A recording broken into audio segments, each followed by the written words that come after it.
بطلة قصتنا اليوم بتقول: اسمي نورة، ومع إني وصلت عمر 21 سنة، بس عمري ما قدرت أنسى اللي كان بيعمله واحد صاحب بابا معايا لما كنت لسه صغيرة. أيوة، كنت صغيرة، بس كان شكلي أكبر من سني. كنا عايشين في حتة شعبية، وأنا كنت الوحيدة في بيتنا، ما عنديش لا أخوات بنات ولا أخوات ولاد. وصاحب بابا ده كان دايما يعدي من شارعنا. في الأول ما كانش هو وبابا أصحاب قوي، يعني كانوا يعرفوا بعض بس مش أصحاب قوي. الراجل ده كان لسه جاي من البلد، وكان بيدور على بيت يكريه، بيت يكون رخيص شوية عشان يقدر عليه. كان لسه هيجيب مراته ويدور على شغل ويستقر في المدينة اللي احنا عايشين فيها. فعلا بابا كان بيدور معاه على بيت، بس البيوت اللي كان بيلاقيها كانت غالية بالنسبة له. يعني الراجل كان شايف إن الأسعار دي فوق طاقته، وكان بيقول إن السعر ده ما ينفعش معاه، وإنه مش هيقدر يدفع الأسعار دي. قال خلاص، أنا هرجع البلد. صاحب بابا ده في الوقت ده كان عنده حوالي 33 أو 34 سنة. بعدين لما كبرت عرفت إنه ما كانش عنده عيال، لأن المشكلة كانت عنده هو، ما كانش بيخلف يعني. المهم، إحنا كنا ساكنين في الدور التاني، والبيت اللي تحت كان صغير قوي، لأن إحنا كنا واخدين منه محل. بابا قال له: ليه هترجع؟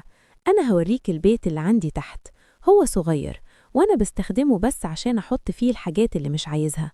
لو عجبك توكل على الله، والسعر ما تقلقش منه، هيكون بيني وبينك كل خير. يعني اللي تقدر تدفعه ادفعه، بس بشرط إنك تحافظ على البيت وما تعملش فيه دوشة.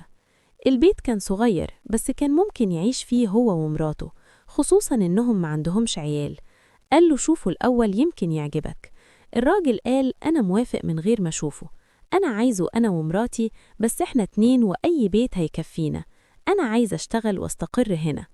الراجل مشى وجاب مراته وسكنوا في البيت اللي تحت بيتنا، وبقى هو وبابا دايما مع بعض ما بيتفرقوش. طلب من بابا وقال له: ربنا يجازيك خير ويكمل لك خيرك لو لقيت لي شغلانة. أنا زي ما قلت لك جاي هنا عشان استقر واشتغل. بابا قال له: خلاص، هيبقى خير. فعلا بابا فضل يدور بس ما لقاش حاجة يشتغلها. بعدين اقترح عليه وقال له: ما تفتح الجراج ده اللي مقفول، افتحه واعمل فيه حاجة. الراجل قال: زي ايه يعني؟ بابا قال: يعني مثلا اعمل فيه بتاع حاجات العيال الصغيرين، حاجات زي السقايط وكده. تبدأ بشوية بشوية هتبني راس المال، وبعدين الربح وتزود في البضاعة لحد ما يبقى عندك محل كبير. الراجل قال: بس أنا ما عنديش فلوس أعبي بيها.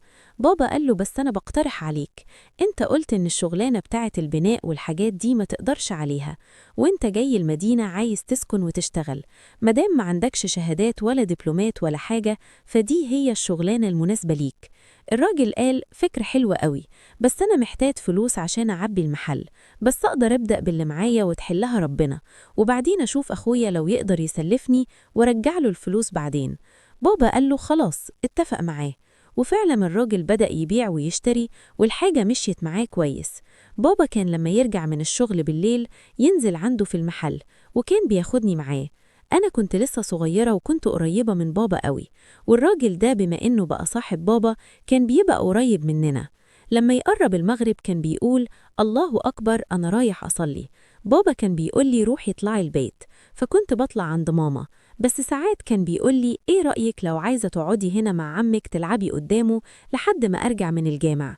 أنا كنت بفرح قوي بالخروج مع بابا، وحتى المحل اللي تحت بيتنا كان مليان حاجات بتفرحني. كنت بقول: خلاص، هقعد مع عمي لحد ما ترجع. في المحل اللي تحت بيتنا كان مليان حاجات بتاع عيال صغيرين، زي الألعاب والسقايط، وكل حاجة كان بيبيعها كانت بتفرحني.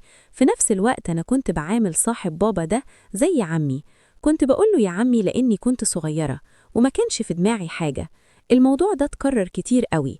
كان بيسيبني معاه ويمشي يصلي ويرجع، لحد في يوم وأنا راجعة من المدرسة تقريبا الساعة الظهر ناداني وقال لي: تعالي تعالي. قال لي: باباكي فوق؟ قلت له: لأ، مش وقته دلوقتي، لسه في الشغل. قال لي: تعالي ادخلي، عايزة أوريكي شوية ألعاب جديدة جبتهم، وفي حلويات وشوكولاتة كمان زي الفل. تعالي دوقيهم وشوفيهم، لو عجبوكي خدي منهم. هو مشي ودخل المحل. قلت له: يلا وريهم لي. أنا كنت واقفة بره. قال لي بس لازم تدخلي جوه عشان تشوفيهم كويس. دخلت عشان أشوف الألعاب دي والشوكولاتة اللي قال إنها جديدة. أنا كنت بنت صغيرة وما كنتش فاهمة حاجة، وطبيعي أي حاجة زي الألعاب أو الحلويات دي بتطمع أي بنت أو ولد صغير. دخلت وأنا بجري، وفعلا كان في كرتونة فيها ألعاب تقريبا، ورهمي وقال لي اختاري اللي عايزاها. بدأت اختار وافصل اللي عجبني وهو واقف فوق دماغي. لاحظت إن تصرفاته كانت غريبة مش زي العادة. حسيت بخوف لأن المسافة بيني وبينه كانت قريبة قوي، وكان بيعمل حركات خلتني أخاف منه. قلت له أنا عايزة أروح لماما. قال لي بس لسه ما أخدتيش حاجة. قلت له هاخد أي حاجة بس عشان أخرج. قلت له دي حلوة. قال لي عجبتك خديها. لما بغيت أمشي قال لي لأ، بس اللعبة دي هتفضل هنا. كل ما عايزة تلعبي بيها تعالي هنا والعبي بيها. لما بنت صغيرة أو ولد صغير يشوف لعبة وتتاخد منه أكيد هيتضايق. أنا اتضايقت، وبعدين عطاني الشوكولاتة اللي قال عليها وقال خدي دي معاكي وكليها، بس اللعبة هتفضل هنا، هتيجي كل مرة تلعبي بيها هنا. مامتك لو شافتها هتخبيها عليكي وهتقولك ركزي في القراية والحفاظة. انت عارفة الكلام ده. أنا صدقته، ووعدني إني ما أقولش لماما حاجة عن اللعبة دي. رحت البيت وفعلا ما قلتش حاجة خالص. الموضوع ده موقفش هنا، استمر كتير قوي. كل ما كان يشوفني لوحدي كان يناديني. بس لما وصلت لسن 13 سنة بدأت أفهم إن اللي كان بيعمله ده مش فكرت كتير إني أقول لأهلي، بس رجعت اترددت وخفت من بابا. خفت يقول لي ليه سكتي كل المدة دي، لأن فعلا المدة كانت طويلة من لما كان عندي 9 سنين. فقررت إني أحتفظ بالموضوع لنفسي وما أقولش حاجة. بس المشكلة إني وصلت لسن حساس تقريبا 15 سنة. هنا بدأت أنا اللي أروح له بنفسي في الوقت الفراغ بتاعي.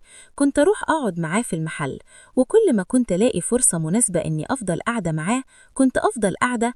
والمصيبة إني أنا اللي بقيت أروح له لوحدي من غير ما يناديني زي زمان. لما وصلت للجامعة وكبرت بدأت أسمع عن قصص زي دي بتحصل لعيال صغيرين اللي بيتعرضوا للتحرش أو الاغتصاب وهم لسه أبرياء. قصص بتحصل معاهم وهم صغيرين. هنا بدأت أفهم كويس قوي إيه اللي كان بيحصل معايا. في الأول أنا ما كنتش فاهمة حاجة خالص، بس لما وصلت للسن اللي كنت بروح له فيه لوحدي للراجل ده كنت ببقى من غير ما أكون عارفة إيه اللي بيحصل لي. كنت بلاقي نفسي عنده من غير ما أعرف إزاي، وندمت قوي وفهمت إن كان لازم أتكلم من أول يوم، من أول مرة حصل فيها الحاجة دي.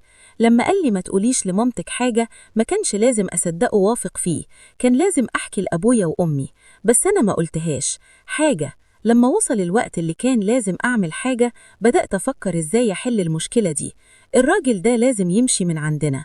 أنا فعلا بطلت أروح له ولا أدور عليه، بس المشكلة إزاي أخليه يمشي لوحده، وإزاي أوصل اللي كان بيعمله ليا لأبويا وأمي.